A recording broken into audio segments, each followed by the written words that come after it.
Donald Trump has always been the conspiracy theorist candidate. Even before he actually ran for president, he first entered American politics by promoting the racist and utterly baseless conspiracy theory about Barack Obama's birthplace, insisting that Barack Obama had not actually been born in the United States and was therefore not eligible constitutionally to serve as president. And after Trump ran for office in his own right and was elected president, the conspiracy theories kept flying. And of course, just recently, over the past couple of weeks now, Trump and his running mate, Ohio Senator J.D. Vance, have been pushing a conspiracy theory about the Haitian immigrant community in the town of Springfield, Ohio, supposedly being responsible for stealing and eating people's pets and stealing and eating geese from local parks. What distinguishes the rhetoric Trump, Vance, and others in their campaign are pushing about the Haitian immigrant community in Springfield, Ohio, for me,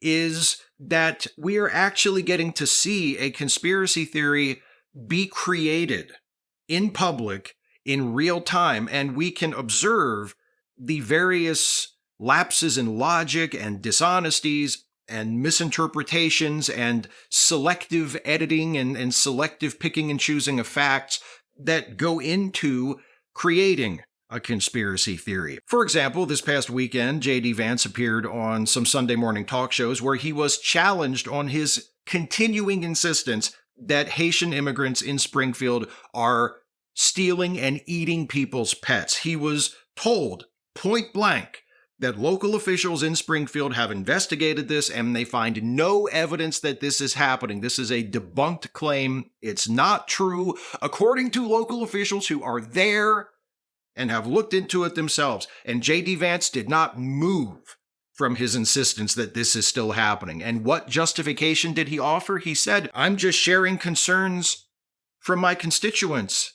They've told me that this is happening. They've complained to me that this is happening. There are 911 calls from months ago, from last year. Why would they be saying these things if they weren't really happening?" He's appealing to evidence that isn't really evidence. And see, this is something that conspiracy theorists do all the time. They confuse what actually counts as evidence. A 911 call from someone saying, "The Haitians are stealing my pets and eating them," is not evidence. That's an accusation.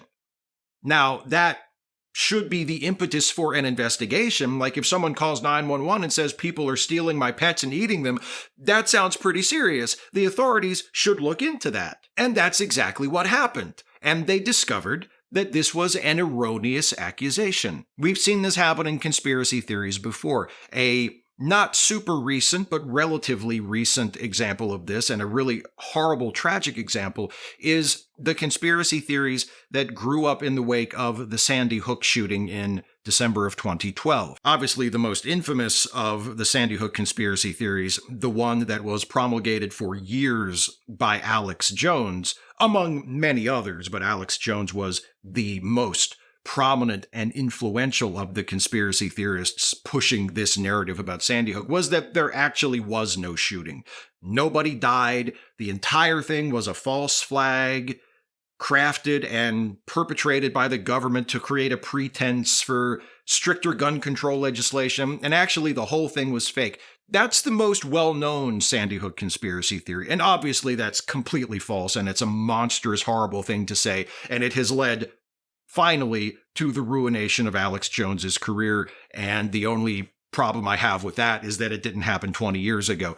But there are other conspiracy theories about Sandy Hook, other attempts by conspiracy theorists to question the narrative, which is something that conspiracy theorists claim that we're just asking questions.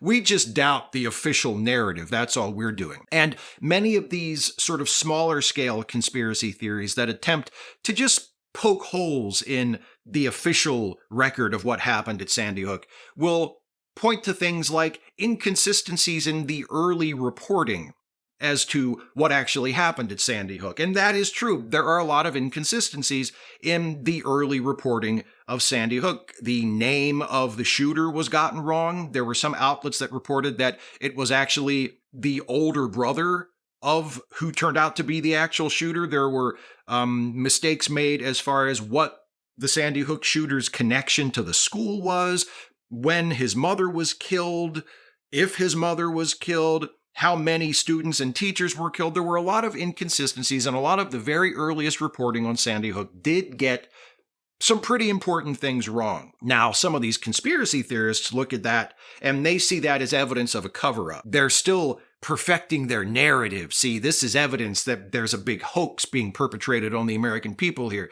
instead of the more obvious answer and the correct answer, which is, in the immediate aftermath of a tragic event like Sandy Hook, it is absolute chaos, and journalists trying to get the story right got some of the basic facts wrong, and maybe they reported things before they should have, before they had been confirmed, but within a day or two, what actually happened became clear, these mistakes were sorted out, and now we can say with a great deal of confidence and accuracy what happened at Sandy Hook. The earliest on-the-ground, in-the-moment reports are not always the most accurate. In fact, often they are the least accurate because they're being done under a great amount of stress and with a lot of confusion in the air. But conspiracy theorists seize on this and say, aha, that's evidence that a narrative is being crafted.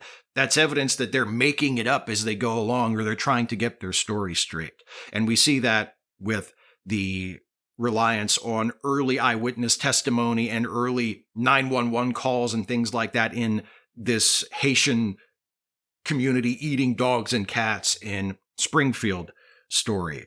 The later information, the information that comes as a result of careful investigation, is disregarded because it doesn't serve the conspiracy theory. So we ignore that and we hang on to, oh, the 911 calls. Oh, the people in Springfield who said that Haitians took their dogs. That's the real evidence.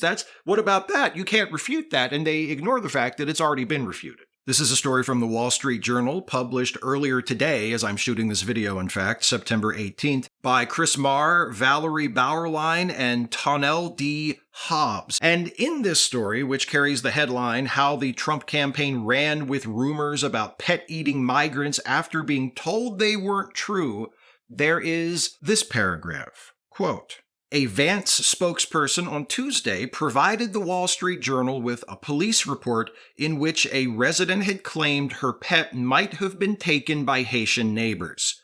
But when a reporter went to Anna Kilgore's house Tuesday evening, she said her cat, Miss Sassy, which went missing in late August, had actually returned a few days later, found safe in her own basement. The newspaper asked the Vance campaign for evidence of their claims. The evidence they provided was a police report that the reporter who wrote the story was able to debunk in an afternoon or an evening or whenever they went to see the person in question, Anna Kilgore, who had made the police report.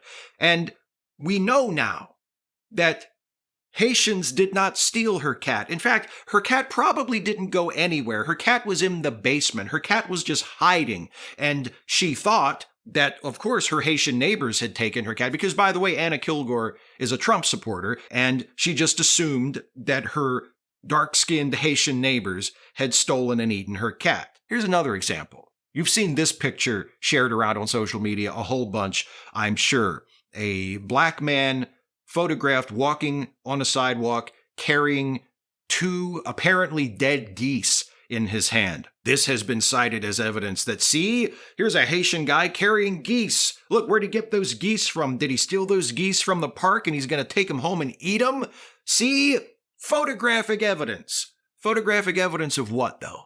From TMZ, story dated September 13th, headline, Man Holding Two Geese, the real story behind viral pic. The Ohio Division of Wildlife tells TMZ the real deal behind the viral pic. The guy was actually picking up two geese that were hit in a Columbus car accident. And by the way, that's 45 minutes from Springfield, where Trump's wild claims supposedly took place. The Wildlife Org clarified to us you usually need a statement or receipt from the county sheriff or wildlife officer to claim an animal carcass, But the Franklin County Wildlife Office tells TMZ that for geese, you don't always need a receipt. So the guy was totally in the clear to have them. Also, we're told there's no evidence the man is an immigrant or Haitian or had plans to eat the geese. Conspiracy theories and the people who believe them and promote them have been a minor hobby of mine for decades now. I first became particularly interested by them in the aftermath of 9/11 with the rise of the 9/11 truth movement, which for a few years there was a whole cottage industry of people online, people making documentaries, people pushing these completely bogus alternative theories about what actually happened on 9/11 and who was really responsible. The core claim being that in some fashion or another, 9/11 was an inside job and it wasn't Al-Qaeda terrorists who were responsible for hijacking those planes and crashing them into the Twin Towers and the Pentagon and that field in Pennsylvania, that it was all a government operation. So a lot of what J.D. Vance and Donald Trump are saying and a lot of the techniques that they're using and the faulty logic that they are employing and the dishonesty that they are employing to keep their Haitian migrants are stealing and eating people's pets story afloat, it looks very familiar to me as someone who has spent a lot of time on the 9/11 truth movement. The insistence on citing early reports or reports that have since been corrected and superseded as evidence. The insistence that, hey, we're just asking questions here. We don't have any kind of agenda. We're just after the truth. We're just sharing people's concerns. That's all. Like, it's all there. I'll give you an example. One of the threads woven into one of the many 9/11 conspiracy theories has to do with President George W. Bush's cousin, who, according to these conspiracy theorists who push this particular variation of the conspiracy theory, was in charge of security at the World Trade Center leading up to the 9/11 attacks. And in their minds, as they interpret and conceive and tell this story, the fact that George W. Bush's cousin was in charge of security at the World Trade Center leading up to 9/11 is evidence that it was an inside job. The Bush family were all in on it. And because President Bush had an inside man, had his cousin working at the World Trade Center in charge of security, well, that explains how they were able to secretly rig those gigantic skyscrapers for a controlled demolition, which a lot of 9/11 truthers believe is what actually caused the towers to fall. It wasn't the planes crashing into them. It was a controlled demolition. The planes were just a distraction. It was supposed to look like they fell because of the planes, but the real cause of the towers falling was they were blown up on purpose through a controlled demolition. And how else were they able to rig these giant towers for a controlled demolition without anybody finding out? Well, President Bush's cousin, Marvin, was in charge of security at the World Trade Center. And the only question I have about that scenario is, why is everybody assuming that it was President Bush's idea and he's the one who roped Marvin into it? How do we know it wasn't Marvin's idea that he brought to his cousin, the president? George, it's your cousin Marvin. Marvin Bush? You know that false flag terrorist attack to create a pretense for war in the Middle East you've been looking for? Well, listen to this. Too soon for 9/11 jokes? Anyway, the biggest problem with the claim that President Bush's cousin Marvin being in charge of security at the World Trade Center leading up to 9/11 created an opportunity for the government to rig the buildings for a controlled demolition is that President Bush's cousin Marvin was not in charge of security at the World Trade Center leading up to the 9/11 attacks or at any other time. The tiny little grain of truth in this story that was latched onto by conspiracy theorists and grossly misinterpreted and blown out of proportion is that at one time in the late 90s and up until I believe the year 2000, President Bush's cousin, Marvin Bush, was on the board of directors of a company that sold video equipment to the World Trade Center that was used in the World Trade Center's security systems. I think the contract that enabled that sale to take place was completed by 1998, and then Marvin Bush left the board of directors of that company in the year 2000. Marvin Bush, President Bush's cousin, was not there on 9/11. He was not there at any point leading up to 9/11. He did not work at the World Trade Center. He was not in charge of anything, let alone security at the World Trade Center. He was on the board of directors of a company that had something to do with the security systems in the World Trade Center in business that was concluded years before the attacks took place. But in the minds of conspiracy theorists, that equals President Bush's cousin was in charge of security. That explains it. This is how conspiracy theorists think.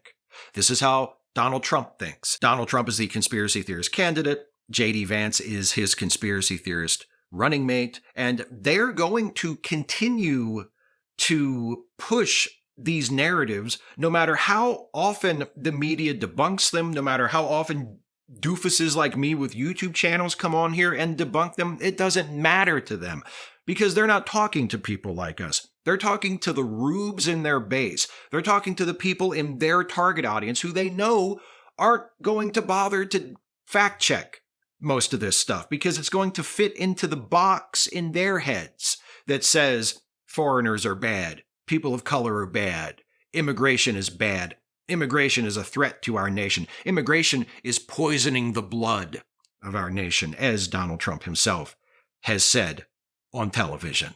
They say they care about evidence. They say they care about the truth. They don't seem to know what evidence actually is much of the time, and they definitely don't care about the truth. They care about twisting things around to serve their narrative and to push their fear-mongering agenda. That's what they're doing. That's what they care about. That's what conspiracy theories are for. Conspiracy theories are not about finding the truth of anything. That may be the stated intention of conspiracy theorists, and for some of the more deluded ones, that may even be their honest and sincere intention. But that's not what conspiracy theories do. Conspiracy theories don't find the truth. They muddle the truth. They twist the truth. They push narratives. They serve agendas. They feed paranoia. That's what conspiracy theorists do. That's what Donald Trump and J.D. Vance do. And they don't care whether it's true or not.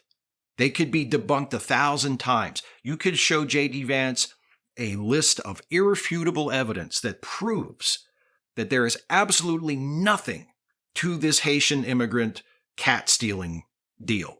You could show him unlimited amounts of evidence. It won't make a difference. He will disregard it. He will not believe it because it doesn't feed his narrative. It doesn't serve his purpose. There are people alive on this planet today who still sincerely believe, or at least appear to sincerely believe, that human beings never landed on the moon, despite mountains of evidence that not only did people land on the moon, but it happened half a dozen times successfully. Plus Apollo 13, that would have been 7 times. Plus Apollo 8, that was never supposed to land, just flew to the moon and came back. We've been to the moon. We've been to the moon. We've landed on it. People landed on it, got out, walked around, got back in the ship, and came home. We know that this happened. We know for a fact that this happened. It is not a serious proposition to say that the moon landings were a hoax. Nobody who says that should be taken seriously for a second. They should be laughed at in their face and told to sit down and shut up. And yet there are people who sincerely believe that in the face of all the evidence to the contrary. And they'll always believe it. But the good news is, it doesn't matter whether they believe it or not. Just like, despite the chaos that it's causing in Springfield and other parts of the country, it doesn't matter whether Donald Trump and J.D. Vance ever come around and believe that their narratives that they're pushing are false either. Just like it doesn't matter whether Donald Trump ever believes that he lost the election in 2020. There's another big conspiracy theory that he just will not let go of. It doesn't matter if Donald Trump ever genuinely comes to believe that Barack Obama was born in this country. It doesn't matter whether conspiracy theorists accept that they've been pushing false narratives or not. The truth is still the truth. We landed on the moon. whether moon hoaxers believe we did or not.